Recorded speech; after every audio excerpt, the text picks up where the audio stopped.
Good morning, everyone.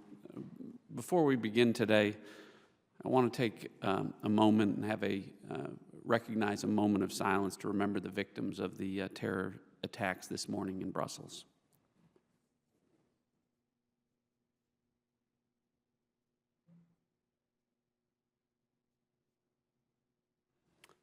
Thank you. You know, attacks like these really cement the need for this committee to move forward with urgency on all fronts to try and prevent and protect Americans from attacks like these here in the United States.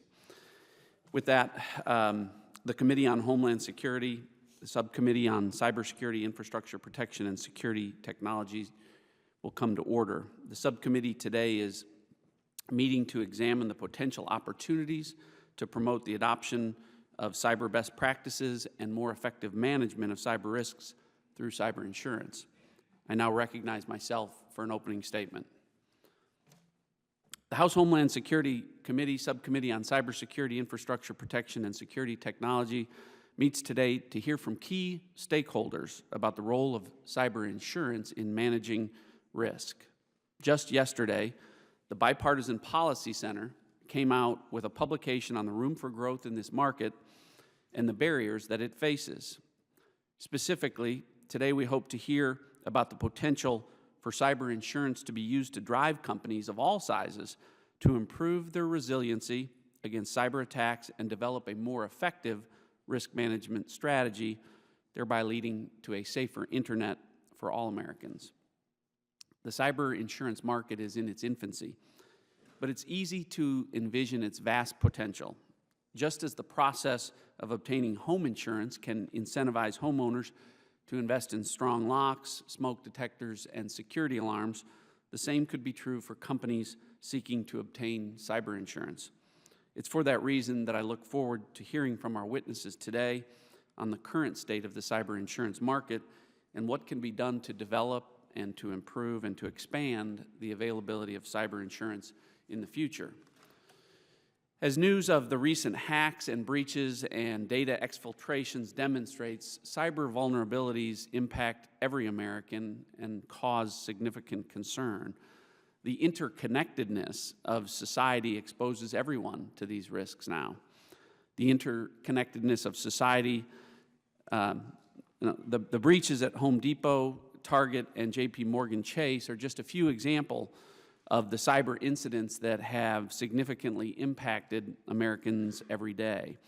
According to the World Economic Forum's 2015 Global Risk Report, technological risks in the form of data fraud, cyber attacks, or infrastructure breakdowns rank in the top 10 of all risks facing the global economy. In light of these risks and their enormous significance to individuals, families, and companies, we really need to be exploring market-driven methods for improving the security of companies that store all of our personal information. I believe cyber insurance to be one such solution. The very process of considering, applying for, and maintaining cyber insurance requires entities to assess the security of their systems and to examine their own weaknesses and vulnerabilities. The process is constructive, not only for obtaining a fairly priced policy, but also as a means of improving the company's security in the process. Obtaining and maintaining cyber insurance may be a market-driven means of affecting a rising tide to lift all boats, thereby advancing the security of our entire nation. Today, those acquiring cyber insurance largely consist of leading companies that have the most to lose. These market leaders have looked down the road and recognized that the best way to mitigate their own vulnerabilities is to insure against as many cyber risks as possible. However, we need to explore ways for this marketplace to expand to create a wide array of diverse, affordable products that will benefit small and medium-sized entities as well. The Department of Homeland Security Cyber Incident Data and Analysis Working Group, or CDOG, has facilitated discussions with relevant stakeholders, including many of the witnesses today, to find ways to further expand the cyber insurance market's ability to address emerging risk areas. The DHS Working Group has examined the potential value of creating a cyber incident data repository to foster the voluntary sharing of data about breaches, business interruption events, and industrial control system attacks to aid mitigation and risk transfer approaches. Additionally, they are looking to develop new cyber risk scenarios, models, and simulations to promote the understanding about how a cyber attack might cascade across infrastructure sections. Lastly, they're examining ways to assist organizations of all sizes in better prioritizing and managing their top cyber risks.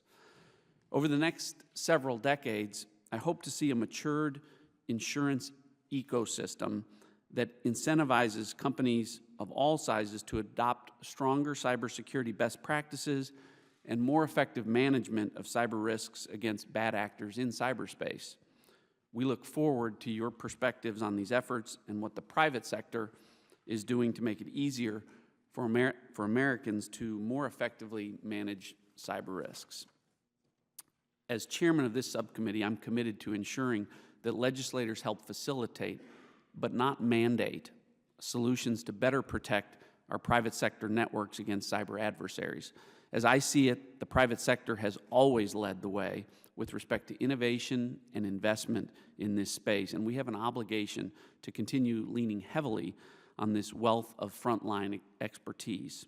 I have no doubt that this is only the beginning of our conversation on cyber insurance. This market is growing and it is new. I'm hopeful that we will continue to find ways to facilitate the healthy, market-driven maturation of the cyber insurance market as an effective means of improving our nation's cybersecurity posture. The chair now recognizes the ranking minority member of our subcommittee, the gentleman from Louisiana, my friend Mr. Richmond, for any opening statement that he may have. Thank you, Mr. Chairman, for holding this hearing today on cyber insurance. And I want to thank the witnesses for taking their time and their testimony today. Unfortunately, business and government in America and across the world are seeing increased levels and frequencies of cyber attacks and the rapidly accelerating sophistication of state-sponsored and privately organized cyber criminals. Over the past few years, this subcommittee has conducted government oversight and produced legislative initiatives and worked diligently to provide the Department of Homeland Security and other federal agencies with the tools it needs to protect our systems and our databases, and encourage the participation of private industry both in the critical infrastructure sector and for information sharing. Today we're going to hear from private industry and a representative of their state insurance regulatory commissioners about cyber insurance. While the full committee, and particularly this subcommittee, has no oversight or legislative jurisdiction over the cyber insurance activities of those actors and sectors, we do have an interest in how they're doing.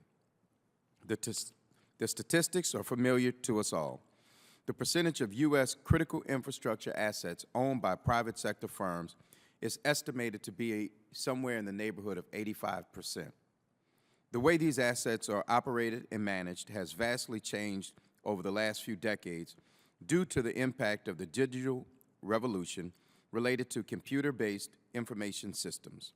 These changes have increased the efficiency associated with using our infrastructure assets. The digital revolution, however, has also created serious risk to the nation's critical infrastructure due to actual and potential cybersecurity breaches. As noted by President Obama in his executive order on cybersecurity on February 12, 2013, he stated, "Repeated cyber intrusions into critical infrastructure demonstrate the need for improved cybersecurity. The cyber threat to critical infrastructure continues to grow and represents one of the most serious national security challenges we must confront." Last year set a high bar for the size and scope of data breaches, led by the theft of over 20 million government background checks. And with that high bar and increasing interest in how state and local governments and businesses, large and small, can manage their risk and vulnerabilities when they operate in cyberspace. For example, Recently, on a panel on lessons learned from the real world, Chief Information Security Officers, the University of Virginia's Randy Marcani explained that the increased and sophistication of the level of today's cyber threats forces him to assume that hackers already have access to his network, and the best he can do is to monitor for when the latent threat becomes active. With that said, let's cut to the chase. What would a cyber insurance policy look like if an experienced chief information security officer of a company or municipal government came to your insurance agency with the proposition that it is likely that his systems had already been hacked and the malware was likely dormant, but he wanted to purchase insurance from you as to mitigation and repercussions? Or, to complicate things even more, and to introduce the well-known moral hazard consideration that accompanies many insurance policy, what if a hypothetical chief information security officer knew he had been hacked, but wasn't telling you or anyone else, and he knew or suspected that the hacker intrusion was lying dormant and would activate at some later date? I am not the first to pose these kinds of questions, and these are questions I am sure all of us have had, if you contemplate the issue of cyber insurance at all. But the worst case scenarios, going forward, cyber insurance can play a key role in helping businesses, especially small and mid-sized businesses, to assess their cybersecurity posture and readiness, and their ability to be resilient and recover from anticipated cyber threats and attacks. We're engaged in an exceptionally complex and nuanced policy arena. I'm especially interested to see how the states will handle the regulatory responsibilities that surround cyber insurance and how the states can serve as incubators for innovative solutions to the national, international, and industry-wide challenge of cybersecurity for our nation's businesses and government agencies. And Mr. Chairman, before I yield back, I would ask unanimous consent to submit for the record a white paper on cyber insurance from the George Washington University Center for Cyber and Homeland Security. The author is Brian E. Finch, a senior fellow and member of the Center's Cybersecurity Task Force. Mr. Finch is a senior partner at Pillsbury, Winthrop, Shaw, and Pittman, and also serves as a senior advisor to the Homeland Security and Defense Business Council. Without objection. With that, I yield back. I thank the gentleman. Other members of the committee are reminded that opening statements may be submitted for the record. We are pleased to have with us today an incredibly distinguished panel of witnesses on this very important topic. Mr. Matthew McCabe is the Senior Vice President for Network Security and Data Privacy at Marsh FinPro. Welcome, and as a former counsel to the Committee on Homeland Security, maybe I should say welcome back. Commissioner Adam Ham is the North Dakota Insurance Commissioner and is testifying on behalf of the National Association of Insurance Commissioners. Commissioner Ham, thank you for being with us here today.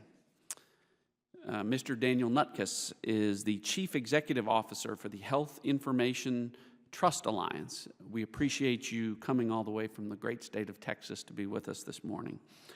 And last but not least, Mr. Tom Finan is the Chief Strategy Officer at ARC Network Security Solutions and is also a former Department of Homeland Security official.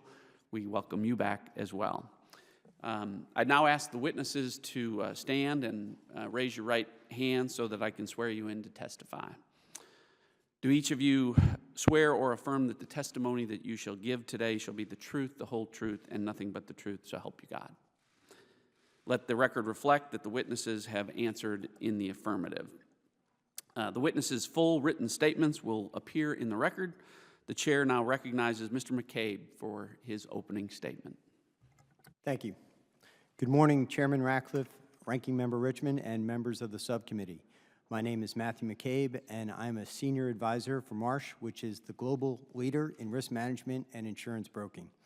Every day around the world, Marsh advisors work with clients to quantify and manage risk. And today, our prayers are certainly with our colleagues in Brussels and, of course, with all the EU citizenry in the wake of those terrible attacks. My testimony today focuses on how Marsh helps clients manage risk through cyber insurance. Broadly stated, there are three core components. First, a policy can pay costs to respond to a cyber incident. These can be items like forensics, data breach notification and credit monitoring, restoring corrupted data, or even the extortion and a cyber extortion demand. Second, cyber insurance will cover fees and damages that arise from litigation triggered by a cyber incident. And third, cyber insurance reimburses revenue lost or expenses incurred from disruption of network operations. However, the benefits of coverage are not simply financial. Cyber insurance actually can strengthen an organization's cyber preparedness. As a threshold matter, as the chairman recognized, applying for coverage requires an assessment. Underwriters scrutinize practices such as perimeter defenses, incident response plans, patching software, access privileges, and network monitoring before issuing a policy. And that assessment will help determine the premium, which incentivizes better practices. Once coverage is bound, tethered to that coverage are vendor services such as threat assessment and vulnerability scanning. Most prominently, cyber insurance supports incident response plans by providing services like forensics, legal analysis, fraud mitigation, and crisis management. This feature can be especially valuable for small and mid-sized businesses that may lack resources to carry their own incident response plans. Notably, research indicates that nearly 60% of cyber attacks target small and mid-sized businesses. Interest in cyber insurance is robust and climbing. In 2015, the number of U.S.-based Marsh clients purchasing cyber insurance increased 27% when compared to 2014. That 27% number follows a 32% increase in the prior year and a 21% increase in the year before. Currently, cyber insurance purchasing remains dominated by industries that aggregate customer data, personally identifiable information. But purchasing is climbing for industries with less data, but which have a significant exposure for network disruptions. And typical industries that can serve as examples would be electric utilities and manufacturers. So this trend signals that more companies see a growing exposure from cyber physical systems, where operational technology is remotely controlled via an internet connection. Marsh & McLennan recently considered this exposure in a report titled Cyber Resiliency and the Fourth Industrial Revolution, which it co-authored with FireEye and Hewlett-Packard Enterprise. The report examines how cyber threats are morphing into a realm of physical assets and critical infrastructure. With the escalation of attacks and increased connectivity of devices, there's a clear need for critical infrastructure companies to become more resilient to cyber attacks.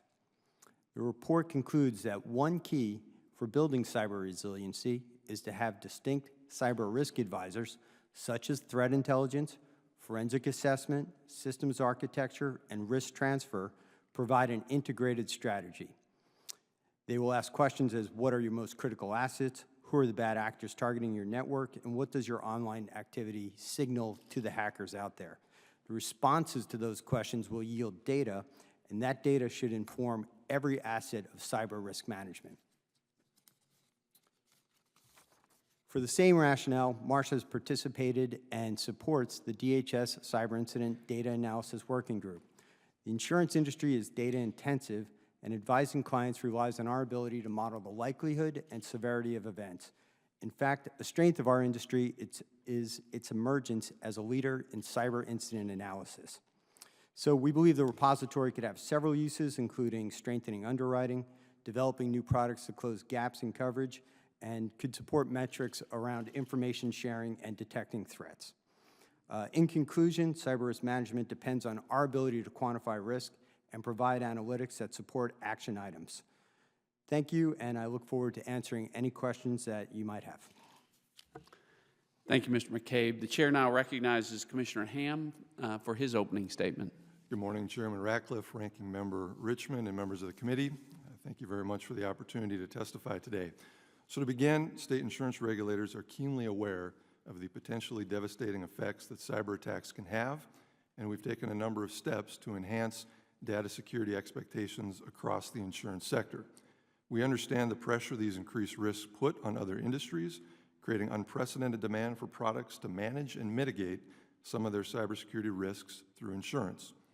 Most businesses carry commercial insurance policies, but may not realize cybersecurity risks are not covered. To cover these unique risks, businesses need to purchase a special, customized cybersecurity policy. My written testimony details the structure of financial and market regulation for U.S. insurers writing these types of policies. Ours is a nationally coordinated, state-based system that relies on extensive peer review, communication, and collaboration among regulators to produce checks and balances and oversight, always with the fundamental tenet of protecting policyholders by ensuring that companies are solvent and can pay claims when they come due. When it comes to regulation, cybersecurity policies are scrutinized just as closely as other insurance contracts. Their complexity and new product language will present some novel issues, but policy forms and rates are still subject to review to ensure the contracts are reasonable and not contrary to state laws. And we also have market conduct authorities to examine insurers and policies, as well as strong enforcement powers. Cybersecurity risk remains difficult for insurance underwriters to quantify, due in large part to a lack of actuarial data. Today, in the absence of that data, insurers compensate by pricing that relies on qualitative assessments of an applicant's operations, vendors, risk management procedures, and security culture. As a result, the policies for cyber risk tend to be more customized than others and therefore more costly. From a regulatory perspective, we would like to see these qualitative assessments coupled with a more robust actuarial data system based on actual incident experience. As it is still developing, accurately assessing the exposure or the size of the cybersecurity insurance market is a work in progress. That is why the NAIC has developed a new mandatory data supplement. This supplement requires all insurance carriers writing either identity theft insurance or cybersecurity insurance to report on their claims, premiums, losses, expenses, and in-force policies in these areas. With this data, regulators will be able to more definitively report on the size of the market and identify trends that will inform whether more tailored regulation is necessary. As with any new requirement, we expect that the terminology and reporting will mature over time. State insurance regulators are also ramping up our efforts to tackle other cybersecurity issues and reduce risk in the insurance sector through a number of initiatives. In the past year, the NAIC has adopted 12 principles for effective cybersecurity, a roadmap for consumer cybersecurity protections, updated guidance for examiners regarding IT systems and protocols, and most recently, we exposed for public comment a new insurance data security model law. We've done all of this through the NAIC's open and transparent process, and we continue to welcome all stakeholder input on these projects. The expansion of cyber risks and the growth of the cybersecurity insurance market are a tremendous opportunity for the insurance sector to lead in the development of cyber hygiene across our national infrastructure. Insurance has a long history of driving both best practices and standardization. It creates economic incentives through the pricing of products, and the underwriting process can test risk management techniques and encourage policyholders to make their businesses more secure. As insurers develop more sophisticated tools for underwriting and pricing, state regulators will continue to monitor and study cybersecurity products, always remembering that our fundamental commitment is to ensuring that policyholders are protected and treated fairly by financially sound insurance companies. In conclusion, state insurance regulators remain extensively engaged to promote an optimal regulatory framework, and cybersecurity insurance is no exception. I want to thank you again, Chairman Ratcliffe, for the opportunity to testify today, and I look forward to answering your questions. Thank you. Thank you, Commissioner Ham. Chair now recognizes Mr. Nutkus for his opening statement. Good morning, Chairman Ratcliffe, Ranking Member Richmond, and the distinguished members of the subcommittee. I am pleased to appear today to discuss the role of cyber insurance in risk management and initiatives underway by HITRUST and the healthcare industry to expand and leverage its role. I am Dan Nutkus, CEO and founder of the Health Information Trust Alliance, or HITRUST. While I prepared my written statement for the record, I'd like to share with you a few of the highlights. HITRUST helps elevate the healthcare industry's cyber awareness, improve cyber preparedness, and strengthen risk management posture. In particular, I want to point out how cyber insurance is integral to this process. There should be no question as to the significance of managing cyber risk, and an organization's ability to respond efficiently and effectively to cybersecurity incidents plays in cyber resilience. To aid industry in cyber risk management, threat preparedness, and response, HITRUST has implemented numerous programs in coordination with industry stakeholders, including our risk management framework, or HITRUST RMF. Our perspective on evolving cybersecurity threats facing the healthcare industry is formed based on our deep engagement with the industry around information protection.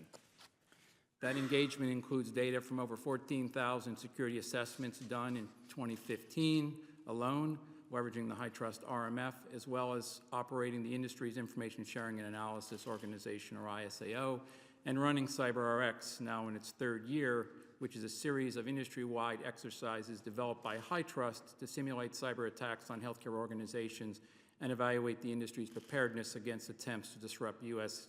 healthcare industry operations. In 2015, over 1,000 organizations participated in CyberRx.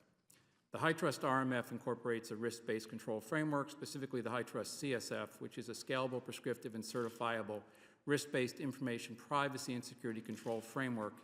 It provides an integrated, harmonized set of requirements tailored specifically for the healthcare industry. The HITRUST RMF is adopted by approximately 80% of the hospitals and health plans, making it the most widely adopted in the industry. Leveraging HITRUST knowledge and role in understanding and aiding industry in risk management, HITRUST approached Willis Towers Watson, a leading insurance broker, to explore ways to leverage the HITRUST RMF to allow insurers to better manage, and more effectively evaluate cyber risk. HITRUST and Willis established a detailed approach to educate and substantiate the value of leveraging the HITRUST RMF as the basis for their cyber underwriting programs in the healthcare industry. I have outlined 8 points in my written testimony that provides details on this approach and process. Over the last 5 months, HITRUST and Willis have worked to educate cyber insurers regarding the use of the HITRUST RMF in supporting the cyber risk underwriting process.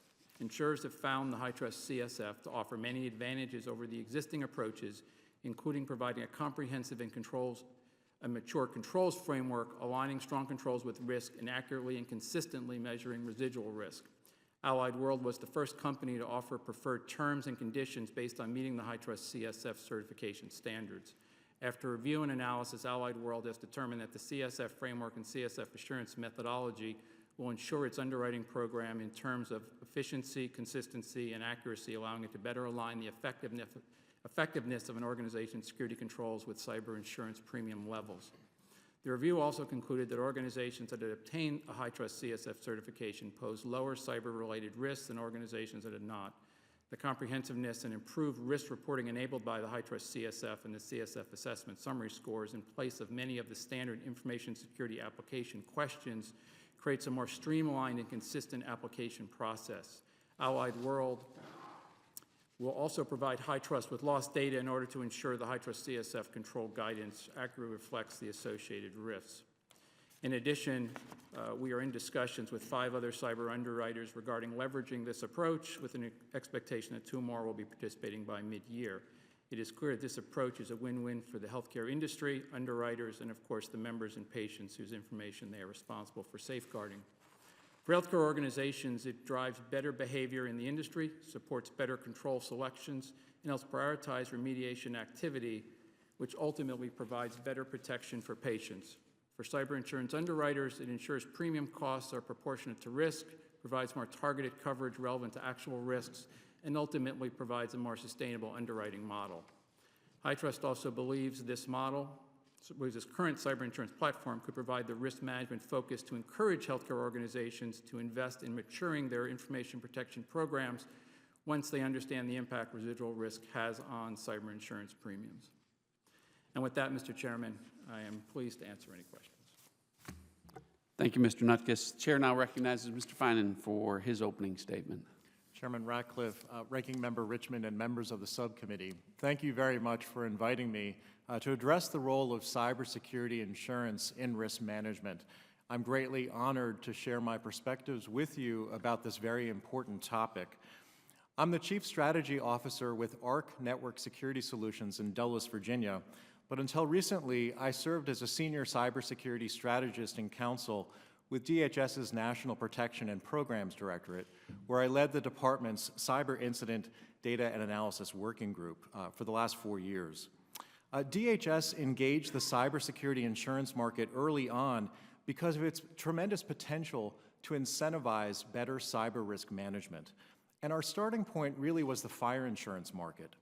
Through years of collected claims information, insurers have been very successful in identifying the fire safety controls that need to be in place to protect lives and property. Those controls have become the gold standard. You can't get a permit to build a commercial building, and you can't get fire insurance for that building unless you have those controls in place. We wanted to know if the cybersecurity insurance market could do the same thing. Specifically, could it help identify the cyber risk control equivalents of sprinkler and other fire suppression systems?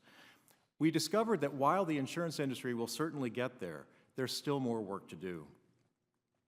DHS initiated a series of public workshops from October of 2012 through the spring of 2014 to determine what obstacles are impeding the market's progress.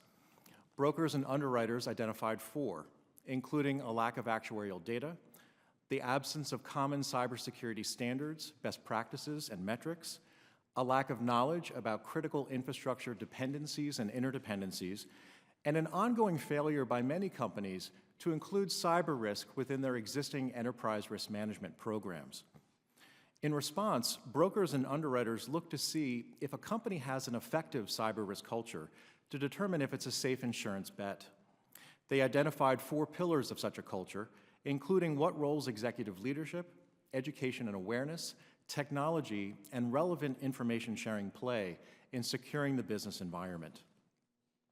Given these findings, we asked our insurance participants what we could do to help advance the cyber insurance market. They told us that we should turn our attention to the concept of a cyber incident data repository, one where companies could anonymously share their cyber incident data so it could be aggregated and analyzed for maximum risk management benefit. In December 2014, DHS accordingly established the CDOG to bring together brokers, underwriters, CISOs, and other cybersecurity professionals to discuss the repository idea. Throughout 2015, the group discussed 3 major topics: the value proposition for a cyber incident data repository, the kinds of data a repository would need to be successful, and how to overcome likely obstacles to repository sharing. A 4th topic, how a repository should actually be structured, will be the subject of a DHS workshop next month. We published 3 white papers last year that detailed the CDOG's findings. The first, on the value proposition, identified 5 kinds of analysis that would benefit brokers, underwriters, CISOs, and others, specifically analysis that identifies top cyber risks and the controls that are most effective in addressing them, analysis that informs peer-to-peer benchmarking, promotes sector differentiation, supports cyber risk forecasting, trending, and modeling, and advances cyber risk management culture. The group then spent several months identifying 16 data categories that the CDOG believed would help deliver on that value, and we released them publicly in September of last year. In December, the CDOG published its 3rd white paper on likely obstacles to repository sharing and ways to overcome them. They included assuring anonymization of the repository, ensuring the security of the data it holds, cultural and regional challenges that could result in skewed data contributions, perceived commercial disadvantage to repository participation, internal process hurdles, the perceived value of a repository, assuring appropriate, adequate, and equitable participation, and technical design issues.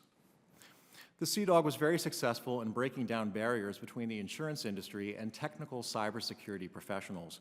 I strongly believe that the same model could be adopted to help address the cybersecurity needs of mid-sized and small businesses that today are struggling to keep up. Although they are often key players in the global supply chain and a source for the continued growth of the cybersecurity insurance market, they too often lack the budgets, expertise, staff, and time to adequately and consistently address their cyber risks.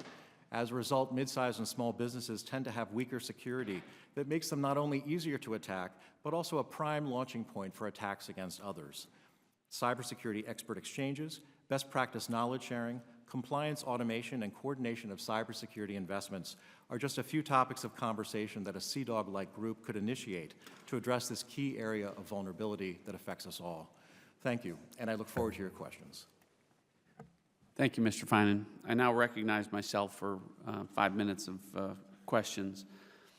Mr. McCabe, I want to start with you. You know, in having this hearing and looking at the cyber insurance market more broadly, as I've talked about, I want to get to a point where we see a permeation of the market where cyber insurance becomes commonplace. And I'm hopeful that in the future we get to the point that Mr. Finan was just making, where any small business who sells their products online through a public-facing website would be able to buy appropriate and effective cyber insurance. From your perspective, where you are at Marsh, can you see that happening? And if so, what factors or changes have to take place for us to get there? So, as I said in my testimony, the take-up rate increase over the last 3 years have been very healthy double-digit take-up rates. So I think that what we have here is a very strong growing market, and I absolutely believe that this is going to become a common coverage for each company to carry. I think probably one of the limitations right now is that security dollars are always finite. You have companies that are assessing, well, do I spend another dollar on a technical solution, or do I put that dollar towards insurance? And quite frankly, I think we often faced a culture where companies would prefer technical solutions, but over time we discovered that there is no silver bullet and that there's always going to be some residual risk despite how strong your practices are. So I think that's what's really driving insurance as a product today, and I think it's going to continue to grow. Thank you. Commissioner Hamm, in your testimony, you talked about the lack of actuarial data, and what that led to, I believe you said, was that in cyber we see more customized policies, and because they're more customized, they're more costly. Can you speak to how additional cyber incident data could be leveraged by insurance commissioners like you? I mean, does that lead to more diverse cyber products? So to begin, to me, where that actual actuarial data is primarily going to be used is by the industry itself to get more of a comfort level in coming up with products, developing those products, and then as they do that, those products would then be submitted to state insurance departments to review the rates and forms. So if those are based on better actuarial data, there's more of a likelihood that once they reach state departments of insurance, that those products will then be approved and then hit the market. So that would probably be my answer to your question there. I would say, though, I want to make sure and highlight what you said in your opening statement was spot on. This market is in its infancy, and it is going to take decades before you get predictably to a fully mature and developed market. And so what this market really needs is time, patience, and support from folks like you, folks like me as a regulator, to help with that actuarial data piece so that the market can grow organically over time. Thank you. Thank you. I appreciate the comments. To that point about aggregating data, I want to shift to you, Mr. Nutkiss, and ask you, with respect to the ISO model, when it comes to aggregating cyber incident data, what are the aspects of it from your perspective that can facilitate this process, if it can? Sure. So we see the ISAO model having a lot of potential to support both the aggregation of data, but then also the ability to link the cyber threats that are coming in through the ISAO, through threat catalogs, to the bolstering of the controls framework itself. So it's another feed, as the actual data is, into strengthening the controls, which therefore the organizations then have a better security posture and hopefully less residual risk. Okay, thank you. Have your members found that applying for cyber insurance, has it caused them to bolster their cybersecurity standards? Is that an assumption we can state? So I think what our members have found is that cyber insurance is becoming very, very expensive. A lot more expensive than it was in the past, and that they are, as I think was mentioned, they are looking at ways to figure out where they should invest the dollars they have. They have a pool of dollars, and I think what we've demonstrated is that if, in fact, you make good decisions on your cyber controls, you can reduce your cyber premiums, and therefore you have better cyber resilience, and you still get cyber insurance, and that's the behavior I think we're trying to drive to, which is getting people to focus on really minimizing residual risk and finding ways to more cost-effectively do that. All right, thank you. My time's expired. I'm hoping maybe we'll do another round of questions, but I will now recognize the ranking member for his questions. Well, thank you, Mr. Chairman. I'll just pick up where you left off. And Mr. Finer, I think in your testimony you talked about comparing it to a building fire and fire suppression devices. But I will tell you, as a person who went through Katrina and Rita, the two big hurricanes in Louisiana, after those hurricanes, we as a legislature went in and said, you know what, maybe we need to re-examine our building codes. And we need to make sure that we require people to build homes that can withstand winds of X and da-da-da-da-da. So part of it, I guess, seeps into what we would consider risk culture. And so I guess that, you know, as we talk about, you know, you all identifying companies as they examine their enterprise-wide risk, the risk of a cyber attack is low on their priority analysis. How do we, or does the insurance change not only behavior but standards across the whole potential clientele for cyber insurance? Thank you, Congressman. I think it does. One of the discoveries that we made during the CDOG conversations and even in the prior workshops that we held is that a lot of this is a cultural problem. You have boards of directors and senior leaders that are very comfortable with traditional business risks. They can range from workplace violence to competition. And cyber risk, unfortunately, even in some very large companies today, have been relegated to sort of the IT department. And frankly, those aren't people that often talk with one another. And the CISOs and other cybersecurity professionals that we were engaging were having a very hard time breaking through. How did they express what they knew in business terms, chiefly the financial impact of a cyber event and the reputational damage to a company that could result if a breach or a vulnerability leading to a breach wasn't properly addressed beforehand? I think insurance, though, plays an incredibly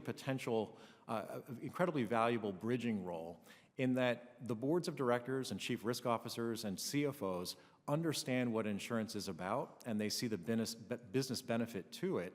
And CISOs are increasingly seeing it as an avenue to express what they know. And one of the great things about the CDOG was that we were able to bring the insurance industry together with a lot of cybersecurity professionals who wouldn't, again, normally speak to one another, but they started to understand what each other's concerns were.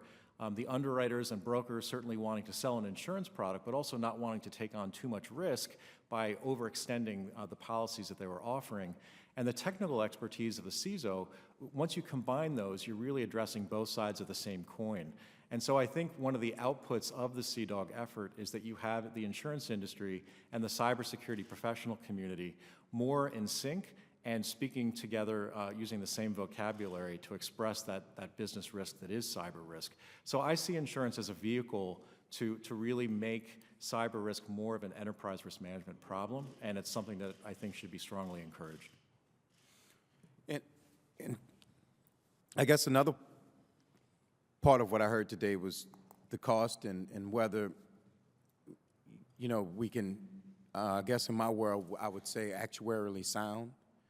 And if the actuarially sound part is something that we focus on, I guess my question would be for companies that have not invested in their cybersecurity, their information technology, and all those things to make their company stronger to defend off a cyber attack, is the insurance affordable? And for companies who do that and invest in it, is the insurance affordable? So I guess my question is this something that small businesses would be able to afford, and is it something that our large businesses can afford?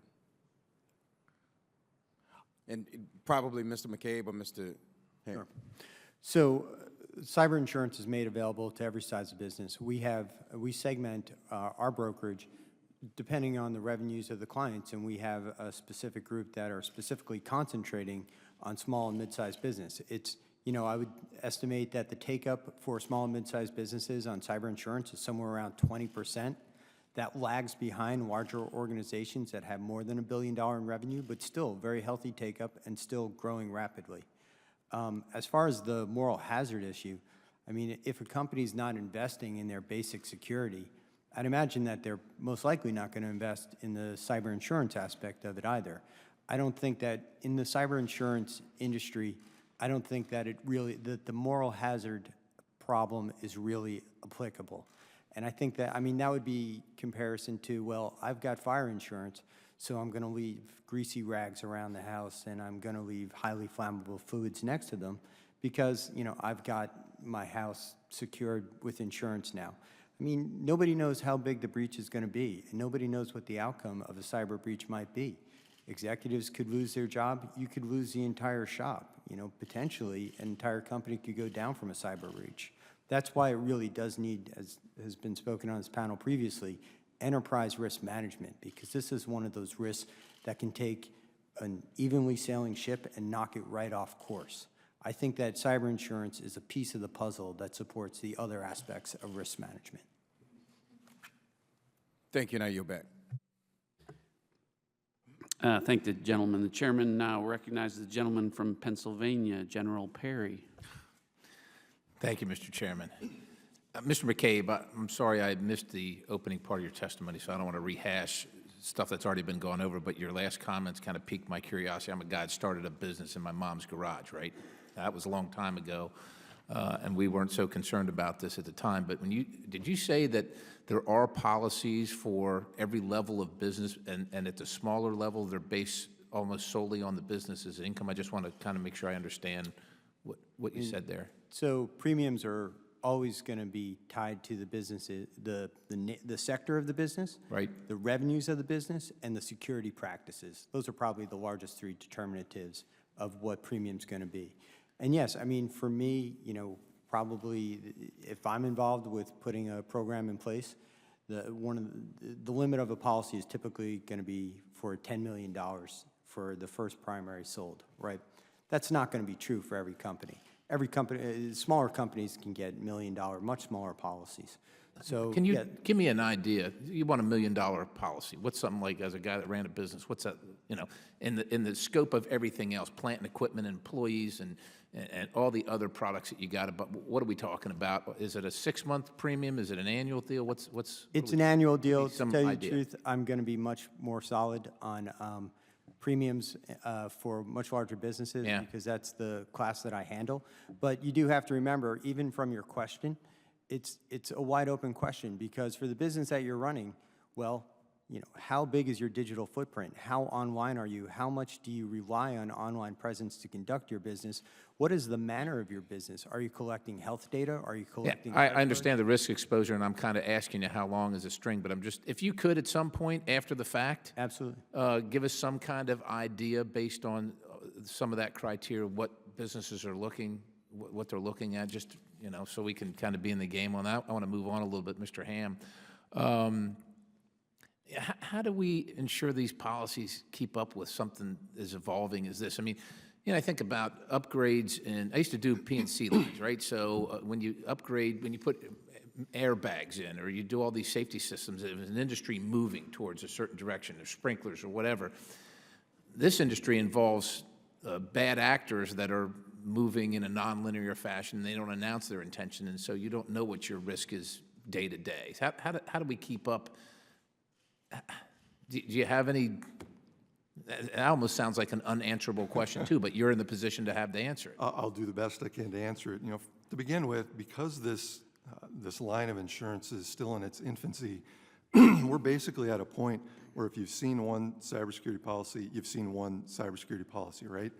And so my colleagues and I, and there's 11,500 of us in state insurance departments across the country, we're busy reviewing the rates and forms that are coming in from companies looking to sell these sorts of products. And you got about 4 or 5 dozen of those companies out there selling these. And so we're making sure that from a standpoint of a regulator, that the products that are actually hitting the market are complying with state laws in the 50 states. And in addition to that, we're reviewing those companies to make sure that they're financially sound so that they'll be there to pay claims when they come due.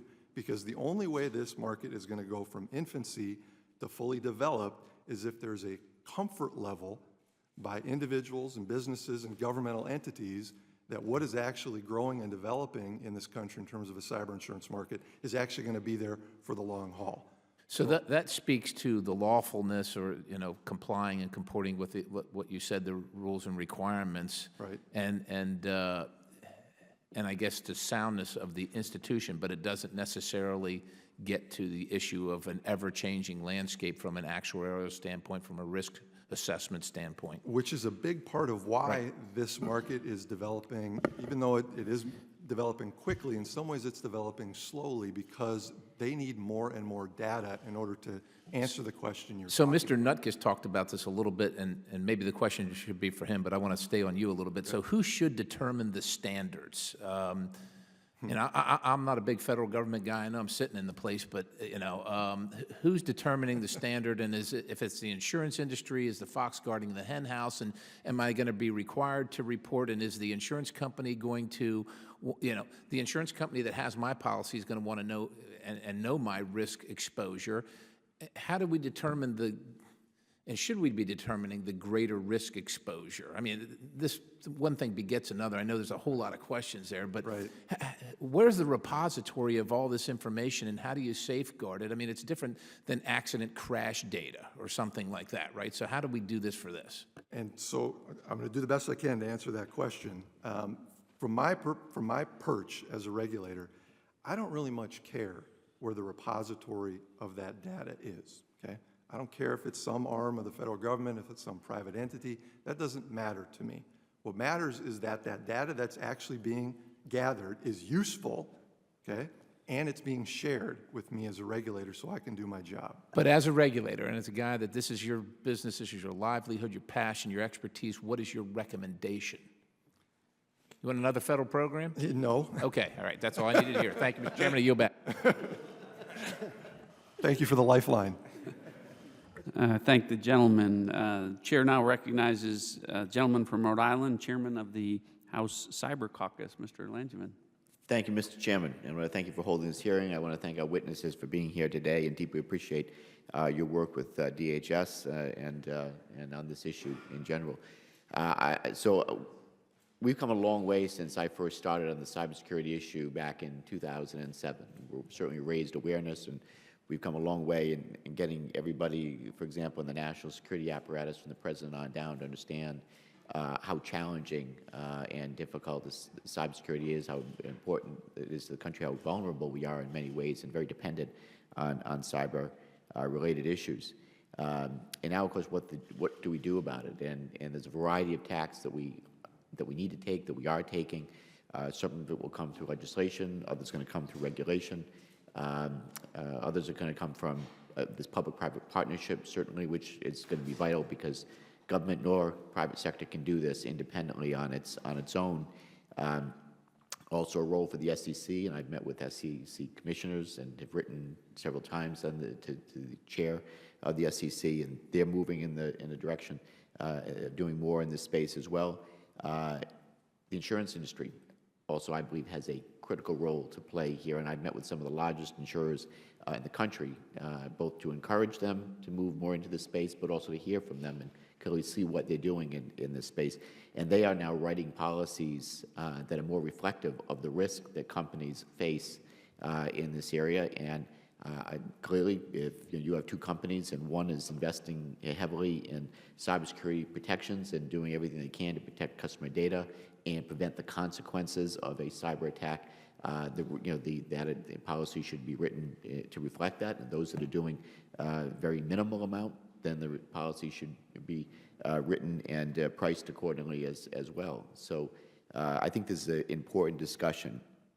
So, Mr. Finan, I found your testimony very insightful, and I deeply appreciate your work with DHS, and thank you for your commitment to public service. I'm wondering if you can clarify a few things for me. I'm certainly very fond of the NIST cybersecurity framework, and I fully understand the importance of having a risk-based approach to handling cybersecurity risk. That said, as you indicated in your testimony, current insurance offerings are not typically tailored to liabilities we tend to focus on in this committee, such as third-party harm due to an attack on an industrial control system.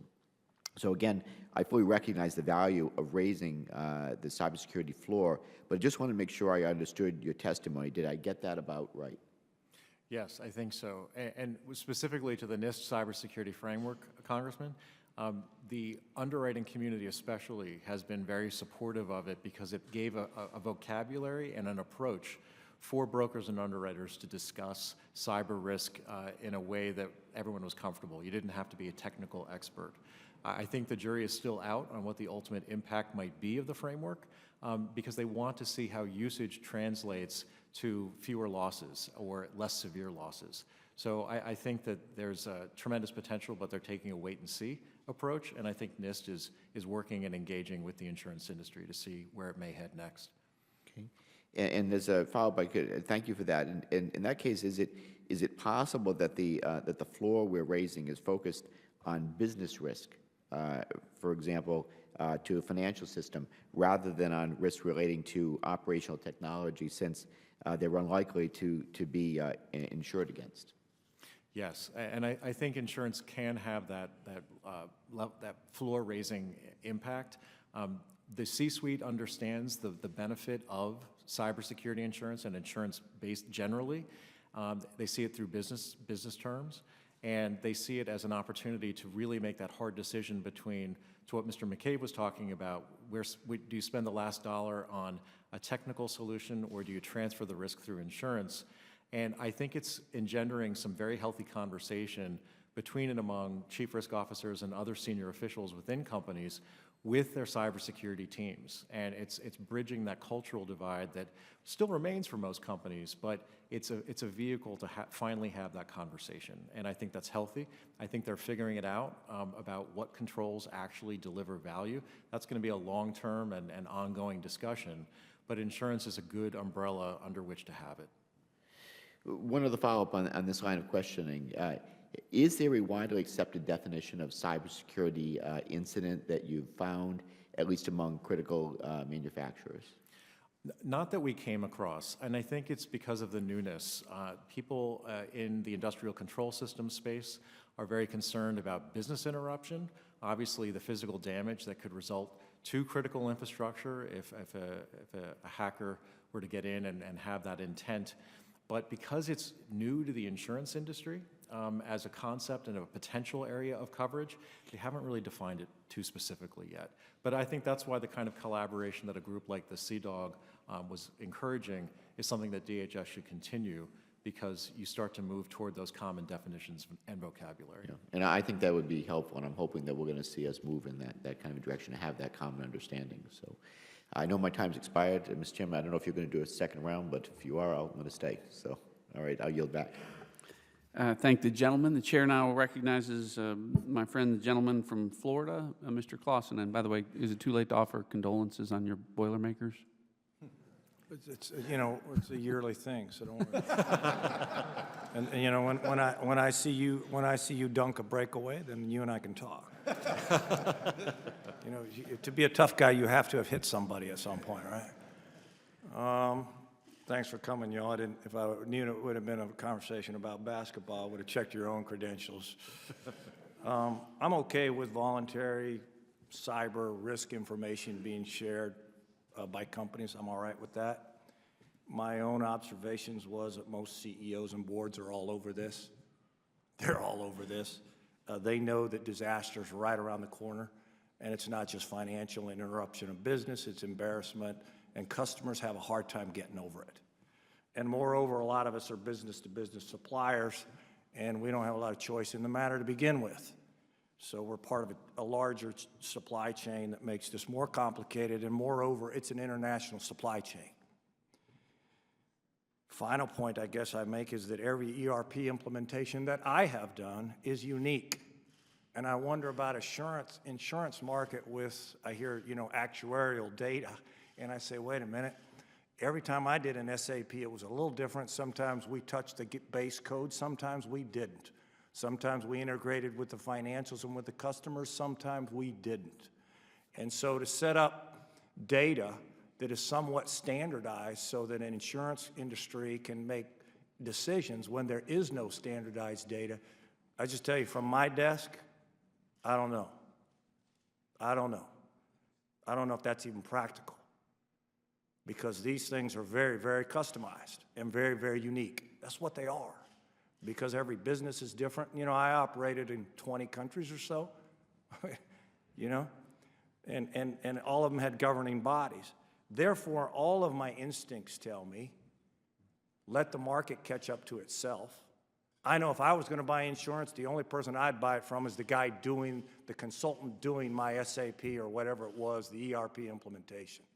To have a third party that's not involved in my system, that's therefore going to decide whether he's going to pay me, and everybody not knowing who messed up on keeping everything secure, seems like a very difficult thing to do. So I know what I would do if I was going to buy insurance for one of these things, and I'm spending 3 to 5% of my top line on IT every year. I would buy it from the guy that helps me put in the system. Given all that, 2 minutes of talking about that, it just seems to me that we got to let the market catch up here. The less the government's involved, the better. You just slow it down. And the data that we collect in order to have a standardized kind of approach to this isn't going to be worth a lot, because every implementation of an IT system is unique. So I'm worried about the whole thing, that we'll try to help, but we'll actually make things different. Do you all agree with that? I mean, we'll try to help, but we'll make things more difficult. Do you all agree with that, or am I missing on that? Yes. Anybody disagree with what I just said? So, of course not disagree. I would, Purdue lost, it's okay. No, I would want to try and put some bones around what we're doing going forward. So I know for the data repository, I mean, there's no there yet. It's just a conversation, and I think it's a question of how they reach the ultimate solution. So to add another layer of complexity for everything you're talking about, I mean, this peril has been compared several times to fire, but of course, we're not facing a fire here. We're facing an adversarial relationship that changes tactics and technique. So that can call into question just how valuable is actuarial data if the threat is going to change every time you change your security. But, one of the things that I didn't mention, but I do want to mention, is this committee, the subcommittee and the committee and chairman and this entire Congress has done a lot of great work on cyber information sharing legislation getting passed this year. And we're going to see a lot more information sharing among many different ISALs, right? So if we're starting to get into this culture where we're doing much more information sharing, then maybe there's a way we can glean from that financial impact data that can lead to trends. And that doesn't have to be a federal government solution. Maybe that can represent value to several different industries, including the insurance industry. I'm okay with that if it's voluntary, but I do want to say to the Chairman, thank you for this. I just want to make sure people up here that sometimes don't understand the complexity of what y'all are talking about. It's easy to come to a conclusion that we can make some sort of standardized impact on a moving target that is beyond complex and that we in government don't understand.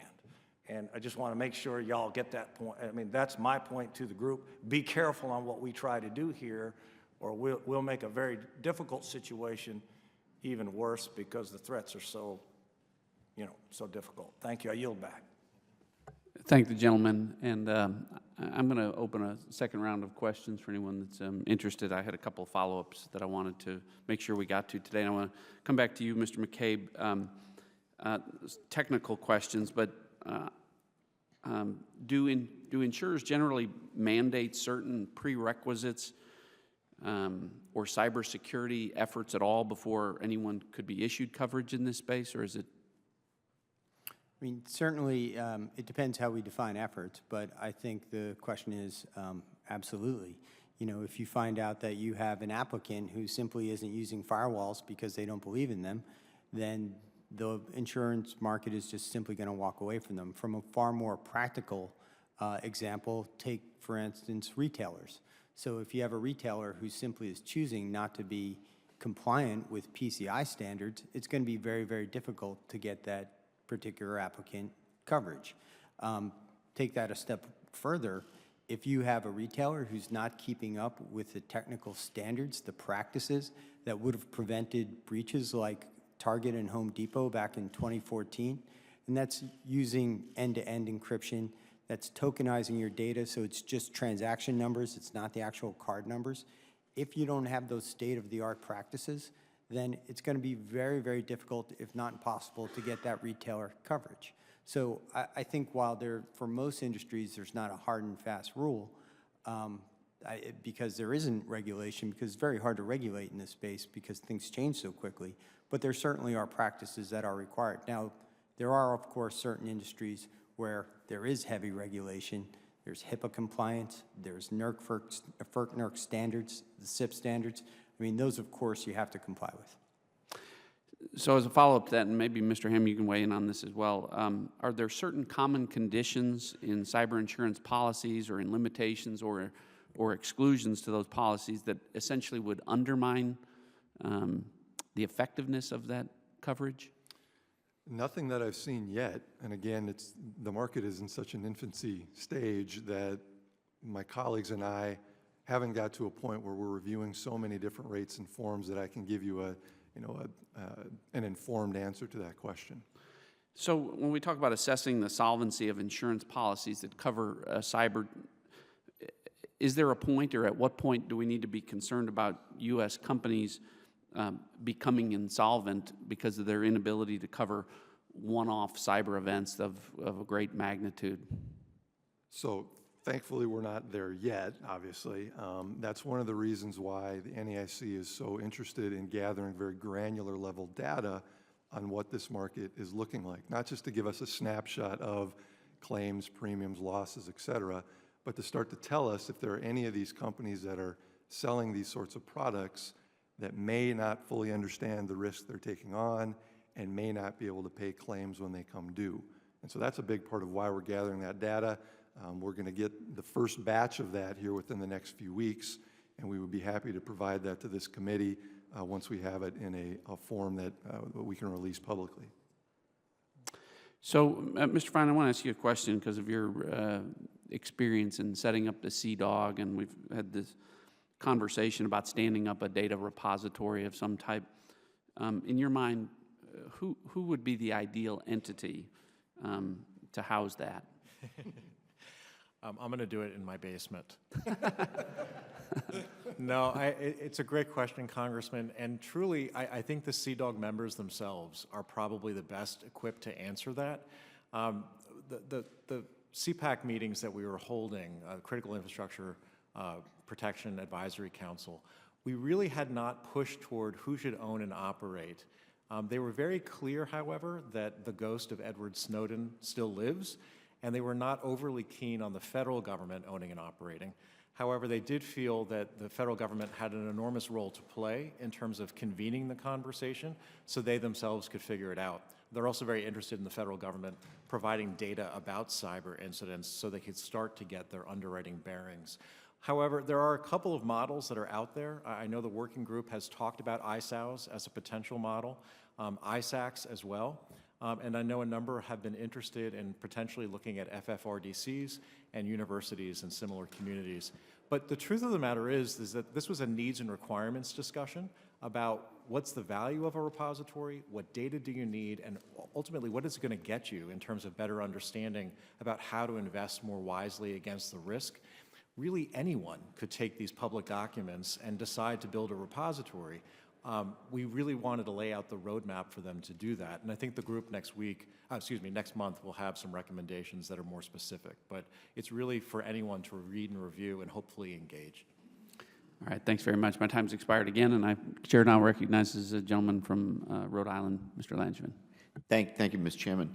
Mr. Finan, if I could return to you, I was intrigued by your description of the aviation industry's near-miss database and its possible application to a cybersecurity context. So I imagine that a better understanding of the interconnectedness of critical infrastructure would be essential to be able to grasp the consequences of an incident had been a miss in the cyber world. I should say had not been a miss in the cyber world. Does that comport with your thinking, and can you suggest what additional research would need to be done to adopt this model?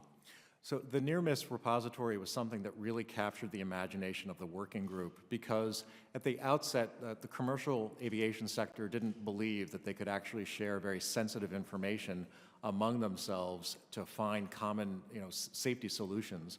But lo and behold, they did, and they were able to create that environment largely through the development of non-disclosure agreements. They encrypt data. They had an anonymization protocol. So we brought them in to come and talk to us about how they did it. And really, we needed to dispel the notion that a repository would somehow be impossible to develop. There were other examples as well. DoD came in and talked about some of their experiences with creating an anonymization protocol. There were other groups that sort of talked about how they worked it. None was perfect, but it did convince folks that, hey, this is potentially doable. I think the main goal is that when you have a group of individuals that are facing a shared business problem, and cyber risk is certainly that, the people who say no and the fear ultimately has to relent to some kind of sharing. And so the recommendation was, gee, if we could do something like the near-miss database for the aviation sector, that would get us closer. And so we had a very in-depth conversation with the organizers from MITRE who put that together. And they've been, I think will be participants in the workshop that DHS is hosting next month, really to generate ideas. Because some of this information it's not, some of it's sensitive certainly, but if you can share it at a generic enough level, the insurance industry and the CISOs that joined us really felt strongly that that would be enough for them to get a fix on what needs to be done and how to direct their budgets against cyber risk accordingly. So I'm happy to report that there are these models that can be adopted. Very good. That's very helpful. Thank you. Mr. McCabe, and I certainly welcome the other panelists to chime in. Can you describe the claims investigation, if any, that you conduct following a cybersecurity incident? So the broker is usually not responsible for claims investigation. That will be by the carrier into their claims or by the company itself by retaining their own counsel. I mean, typically what happens is there's a cyber breach, and the first move by the insured would be to reach out to their attorneys who will coordinate with the forensics company to find out exactly what happened and what is the impact. And then based on that impact, you might have different responsibilities. If it's been a breach of personally identifiable information, then state law requires certain efforts such as notifying, credit monitoring, fraud restoration.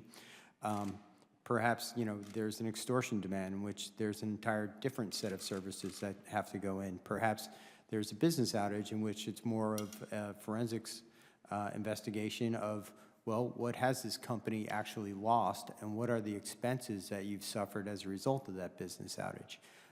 I think that that's typically how the incident response comes, but from an investigation into what actually happens during the claim, that's usually headed up by the carrier. So does in the part of the investigation, as the carrier is doing this, did they go back and look at, did the insured do what they said they had done in terms of complying, say, with NIST standards and such, that, obviously the policy was written in such a way that the firm made certain representations that they've raised their level of cybersecurity protection to X level. And is there a part of that investigation that does forensics to see if they actually did what they said they were doing? Sure, of course. And Ranking Member Richmond brought this up in his opening statements as well. that during the application process, you can make representations upon which the underwriter will rely, and that actually becomes part of your application. Now, if it turns out what you represented is not true, that could be grounds for denying a claim. And that's really one of the things that incentivizes the better practices. You have to let the rubber meet the road on how you're practicing security. You can't just get the insurance based on a bad faith application. Very good. Okay. Thank you all very much. And unless there's anything else from the panel on that particular topic. Okay, I'll yield back. Thank you, Mr. Chairman. Thank the gentleman. We'll let that be the last word. I thank all the witnesses for your testimony today and the members for all of their questions. The members of the committee may have some additional questions for any of you witnesses, and if so, we'll ask you to respond to those in writing. Pursuant to Committee Rule 7A, the hearing record will be held open for a period of 10 days. Without objection, the subcommittee stands adjourned. Likewise. Sure, we'll meet again. Good job. You too. Tom? Yes, sir. That was great.